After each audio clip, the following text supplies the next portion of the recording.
ہم نے یہ طے کیا ہے کہ جو کمزور ہے نا، جو مظلوم ہے، نجعلہم ائمۃ، ہم انہیں امام بنائیں گے، ونجعلہم الوارثین، اور انہی کو زمین کا وارث بنائیں گے، وراثت انہی کے پاس ہے۔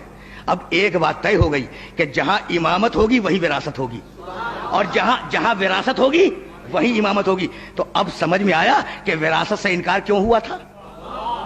نہیں، بات واضح نہیں ہوئی۔ بھائی جب بیٹی آئی اپنے باپ کی وراثت مانگنے کے لیے تو بیٹی نے 7 آیتیں پڑھی قرآن مجید سے۔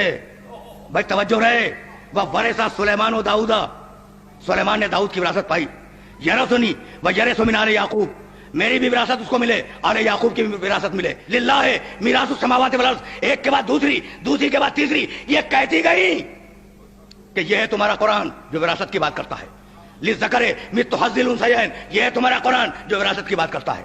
تو 7 آیتیں پڑھی شہزادی نے اپنی وراثت کو اسٹیبلش کرنے کے لیے۔ کتنی؟ 7 آیتیں۔ آیتیں کیا ہیں؟ قرآن ہے نا۔ 7 آیتیں پڑھی شہزادی نے، بڑا اصرار کر رہا ہوں جملے کے اوپر۔ قرآن کی 7 آیتیں پڑھی اور جواب میں ایک حدیث پڑھی گئی۔ شہزادی قرآن پڑھ رہی ہے، جواب میں تم حدیث پڑھ رہے ہو۔ بھئی یہ تمہیں ہوا کیا؟ کل تک تو کہہ رہے تھے کہ کتاب کافی ہے۔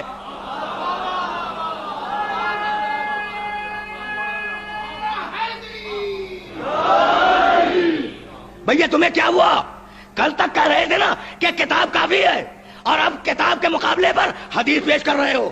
تو اب مجھے جملہ کہنے کی اجازت ہے کہ خرمے کے درختوں کا مطالبہ کرنے نہیں گئی تھی شہزادی، باغ مانگنے نہیں گئی تھی۔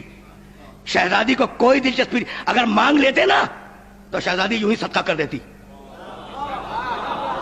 اگر مانگ لیتے تو شہزادی صدقے میں دے دیتی، اپنے بچوں کے صدقے میں دے دیتی اس پورے باغ فلک کو۔ تو باغ مانگنے نہیں گئی تھی شہزادی، تو یہ بتلانے گئی تھی کہ کل میرے باپ نے کہا تھا کہ میں ایک حدیث لکھ دوں، تو تم نے کہا تھا کہ کتاب کافی ہے، اور آج میں کتاب پیش کر رہی ہوں تو تم جواب میں حدیث پیش کر رہے ہو۔